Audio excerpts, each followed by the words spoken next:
Good day everyone, welcome to the vlog. Today we'll be having a different type of video. This will be unboxing of my new body, new kitchen body, which is the induction cooker. Honestly, I still don't know how to use this one because for the longest time I've been using Petronas as my main fuel, so this one is new to me. I still do not know how to use this one, this new body of mine. We'll be unboxing this in front of the video, and then we'll start reading on how to operate this kind of device. So let's start. So I received this yesterday. It was delivered yesterday by the courier, and I was very happy because, like I said earlier, I've been using Petronas as my fuel for 15 years or 20 years, perhaps more than that. Then my uncle and my aunt who came from the States told me, pinagsabihan ako ng uncle at tiyahin ko na, Ray, why are you using the same fuel and why are you still using the same cookware, the ones which are highly toxic? That's why he advised me to use the kind of cookware, the kettle, the pan, the woks, and all types, which should be made of stainless steel, like this one, stainless steel. So this is very thick. Notice, very thick. Then it doesn't rust, it doesn't corrode. Then my wife bought it for me so that I can continue cooking, but I'll be using this one now.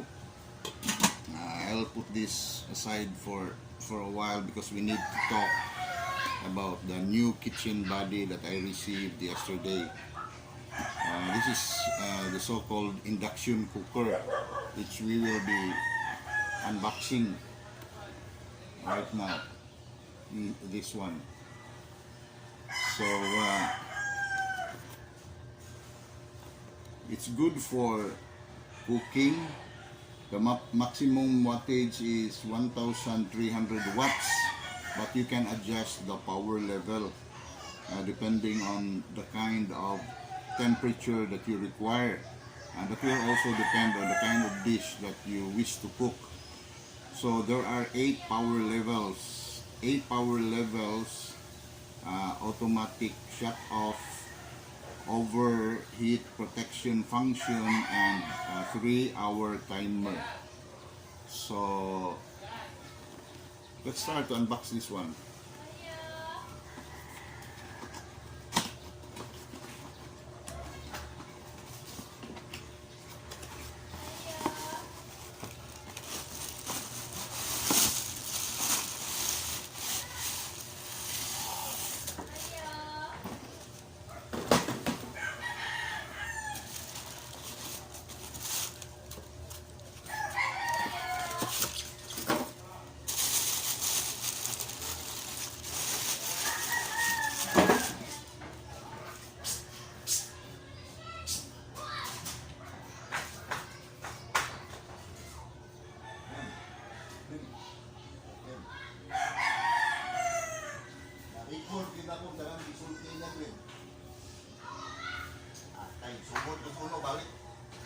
Na-record ako yung sulti.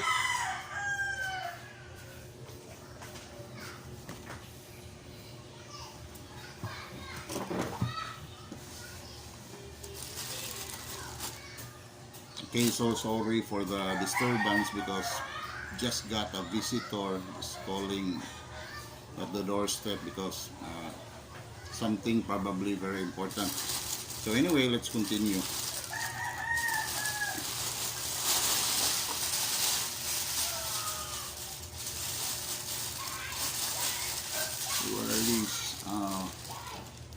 desiccant silica gel. Do not throw away. Yeah. Well, by the way, the purpose of this is to keep the device very dry, because we do not want moisture to enter the box. So the purpose of this really is to make sure that the device is very dry. There's no moisture.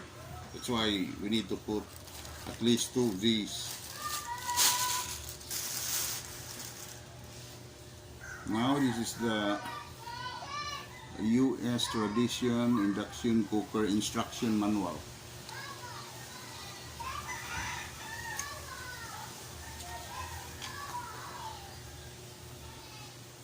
In the manual, you have the working principle, how it operates, the parts name, the using method, the automatic function, the manual adjustable function, and the protect function. Also, we have the safety notice and the specs. Okay, here we also have the warranty card. As you can see, we have the warranty card.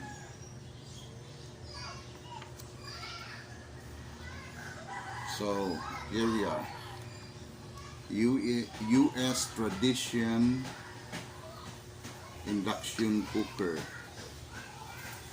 So since I'm not yet honestly, I'm not yet familiar with this type of device, but I really need to learn how to use this one, because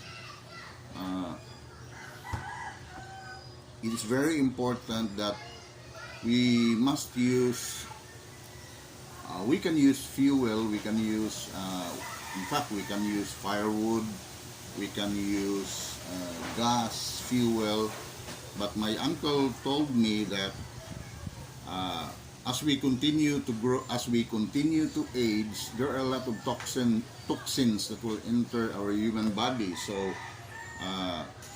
we must make sure that the food that we prepare are cooked not only in the proper way, in the proper manner, but we will be using the proper type of utensils and cookware, such as the one I showed you earlier. This one is 100% stainless steel. This one is stainless. It does not corrode, it does not rust. And guess what? This induction cooker will only function when you use the stainless type of pan, kettle, or wok. It does not function at all. It does not heat if you use a different or a ordinary type of kettle or pot. I don't know why, but Uncle told me that this induction cooker will only function if you use this type, the stainless type. So let's put this aside. So here you will see the plate. This is where we place the surface of this one. You'll notice the surface, see? It goes right here. But there's no burner at all. I still do not understand what's the principle that produces heat, because there are no nichrome wires, there are no coils. It's just glass surface, and as of this point in time, I still do not understand how it operates. So let's continue to learn. This is the glass surface, this one will be the portion that will be heating up. But again, as I mentioned earlier, it does not function if you use an ordinary pot, ordinary kettle, or an ordinary pan or wok. it only functions if you use this special type of material, which is the stainless, this one. So by the next few days, more of these will be arriving. We have a very large wok which we can use for large parties or large occasions, so we could cook lots and lots of food using that large wok. We also have a larger than this one, a pan which is larger than this. We also have different, there are I think five types of stainless kettles, woks, and pans which will be arriving the next few days, if not tomorrow. So we will also be unboxing them right here. For now, we'll talk about this one first. Now, as I mentioned earlier, this one is the plate, the glass plate. You'll see also here the minus sign, which my understanding is here you can decrease the temperature, and the plus sign, which is labeled as up here. See the minus sign, you'll see says down, meaning to reduce the temperature. And this one here is plus or up. See, up. This one, if you like to increase the temperature. You'll notice that you also have here an LED or a seven segment display. Now when you turn this on, you need to, the power source here is the 220 volts to 240 volts. So doon natin isaksak ito.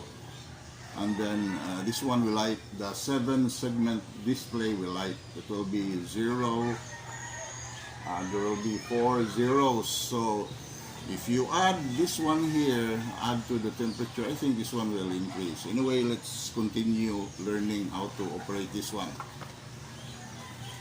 Then you also have the preset, this one, preset button. If you want to change the temperature or the time, whatever, you can preset it here. This one, this button. The next button is for milk. Now if you want to heat milk, pag-iinitin natin yung katulad lang ng mga liquid like milk, ito gagamitin natin, itong button na ito. Then if you want to cook stew, yung mga sabaw, ito, stew, this one, this button, you'll press this button. Then for deep fry, this one, deep fry, this one is a deep fry button. Then the hot pot, this one, ibig sabihin yung mga malalaking pot na gagamitin natin, pwede ito. But remember, this will only function if you are using this type, the stainless steel type. Now this red button, as you can see right here, and the last button that you can see, it's the only one which is colored red. That is the on and off button. On and off button. Now, okay, behind, underneath this induction cooker, you'll see it's named the US Tradition Induction Cooker, model number YL-B69A, and then this is 220 to 240 watts, as I mentioned earlier, and 50 to 60 hertz, maximum power rating of 1,300 watts. But as I said earlier, 1,300 watts, but you can adjust it as much as possible. We do not need to to use the 1100 watts because that's already too hot. I cannot imagine any dish that needs that much heat because normally we only use around 200 to 300 watts, especially for deep fry. So in heating up some milk or any other form of liquid, we need only something like 100 watts. That will only take a couple of minutes. But the 1300 watts is the maximum power of this device. But we won't be using that much power, the 1300 watts. We are advised to use only around 300 watts. 300 watts, you can already deep fry with 300 watts power. And then, as I mentioned earlier, as I explained earlier, in order for us to set the 300 watts, you can just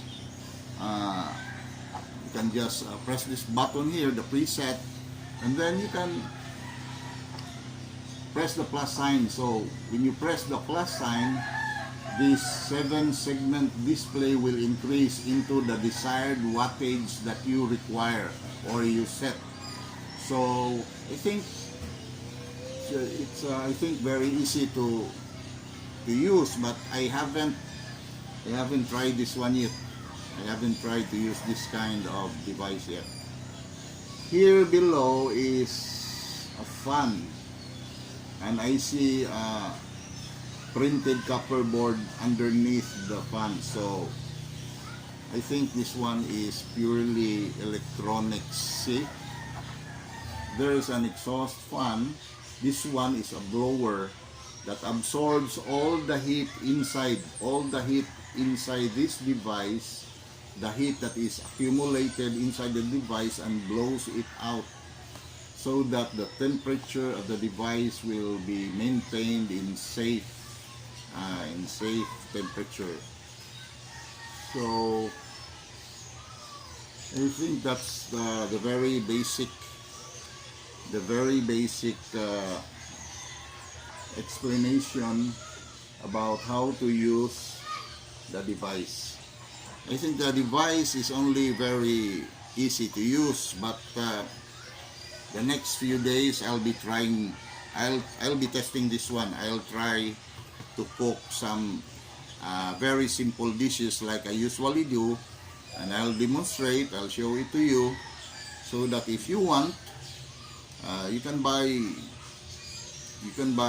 one of these, because it's very important that you'll be using, really, aside from the gas fuel that we have already at home, because usually most of us have our gas fuel like Petronas, Shilane, Sulane, Gasol, all of those, we have them.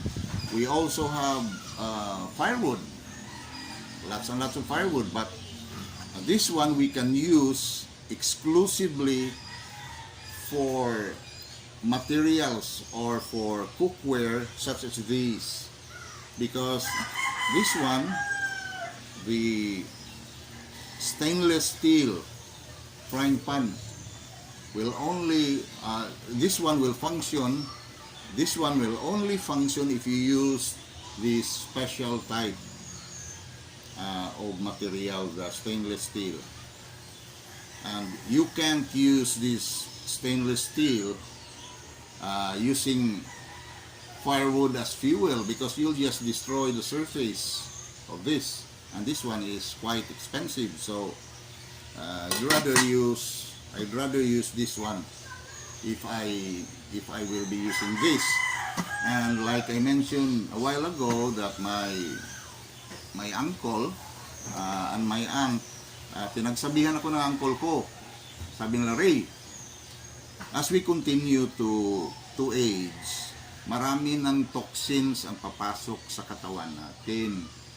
Alam mo naman yung mga toxins na yan, they are very harmful for the human body. So yung mga ordinary na mga pans, kettles, pots, whatsoever, woks na ordinary type, although yes, we can use them, but tayo, as we continue to age, habang tumatanda tayo, magiging susceptible na yung katawan natin sa mga iba't ibang mga impurities, toxins na basta-basta lang makakapasok.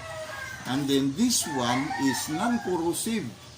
Meaning to say, hindi ito nag-rust, hindi nag-corrode. Meaning, walang mga elements, walang mga iba't ibang na mga unnecessary toxin na maihalo dito habang nagluluto ka na makakain mo or ma-mix doon sa ulam na niluluto natin, dahil this one is 100% safe because it does not corrode at all. Walang corrosion ito eh. So that's why my uncle advised me na do not use aluminum because aluminum is highly toxic. Once aluminum type of materials are used for cooking, whether it be a pan, a kettle, a wok, or whatsoever, a pot, do not ever use aluminum because once exposed to heat yung aluminum, nag-produce yan ng chemical reaction kasi. And then imagine pagkain yan, ipapasok natin sa katawan natin ang pagkain na yan na doon niluto sa isang material na made out of aluminum. So it is very, very toxic para sa katawan natin. So I'd rather advise all of you, our viewers, if you really want to protect your health, go for the kahit mas expensive ito, but at least safe naman sa katawan natin, di ba? So hopefully may natutunan tayo dito sa maliit na presentation ko ngayon. I just wanted to share with you the very reason why dapat careful tayo, because a very good friend of mine once said, the number one investment of any person, yun ang sabi niya, doktor yun eh, the former mayor of Poro, Tudela, Cebu Province. The late Mayor Dr. Isar Rama. He's the uncle of Rufa Gutierrez. He happens to be a very good friend of mine. He told me once that, Ray, alam mo Ray, ganito eh. The number one investment of any person, rich or poor, o mayaman ka man o mahirap, number one investment is good health. Good health. Di ba? Sabi ko, tama si doktor. Bakit? Even if you have riches, even if you have wealth, you can never enjoy life if you have bad health.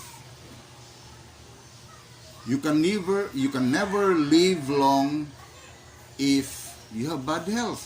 Diba? Yun si doktor nga eh. Doktor siya eh.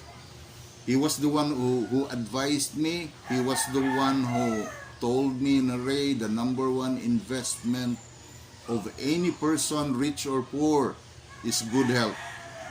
Maaga siyang namatay. Why? Because as he continued to remind me about that, yung sinabi niya that the number one investment of any person is good health, is siya, I'm sorry to say this, he was always smoking several sticks a day. Yun ang problema niya. Hindi siya pwede huminto sa pagyuyusi. He was always smoking. And her mother always told him, Doktor, ayan, ikaw magaling kang magpayo sa iba. You're very good in advising others to take care of their health. Pero ikaw, tingnan mo, yung sigarilyo mo, baka one day, babalik din sa'yo yan, yung katawan mo, magkakasakit ka. So, well, sad to say, my friend, the late Mayor, Dr. Rama, died at a very early age because of smoking. because hindi siya maingat sa health niya. So, tayo, well, I think I think he was right. If you really love your body, you should take care of it. You should choose the right food and cook the right food in the right type of cookware, such as this. So, I think this can help our body by eliminating the toxins. Kasi when you cook food, you have to see to it that the ingredients, aside from the ingredients, everything that you add in your food is 100% safe.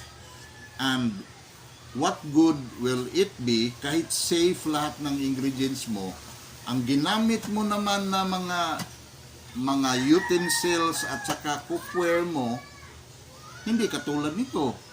So meaning to say, kahit safe at saka malinis talaga yung mga niluluto mo, pero yung ginamit mo naman, aluminum type, which once aluminum is exposed to heat, nag-produce yan ng grabing dami ng toxins that will be mixed with the food that you're cooking, and you're going to put into your mouth and papasok sa body mo.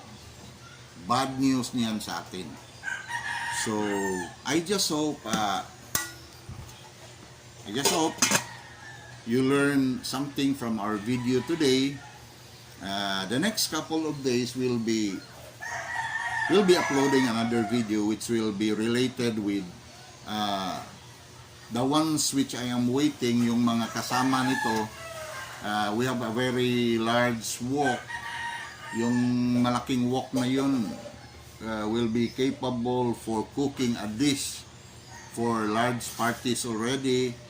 And then mga special occasions like birthdays, special holidays, Christmas, New Year, kahit ano na mga special occasion, pwede magagamit yun. This is just 24 centimeters. Ito, 24 centimeters na pan. This one is only intended for a very small family. 2, 3, 4 to 5 persons. Tama ito. You can cook a dish na para sa maximum of 5 persons. Pero yung large wok na hinihintay ko, darating siguro sa Makalawa, it's capable of cooking for more than 20 to 30 persons.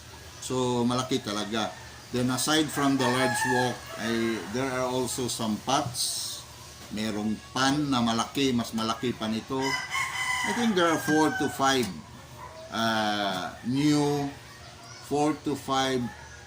new stainless steel kitchen bodies that will be arriving very soon. So I think that will be all for today. Thank you so much, everyone. If you like if you like to see more of my videos, please don't forget to hit the like button and subscribe, and hit also that notification bell para ma-updated kayo, para makikita kayo, para ma-notify kayo kung merong mga bagong videos sa channel ko. Once more, thank you so much for watching, and have a pleasant day, everyone. God bless and stay safe. Iwas COVID tayong lahat.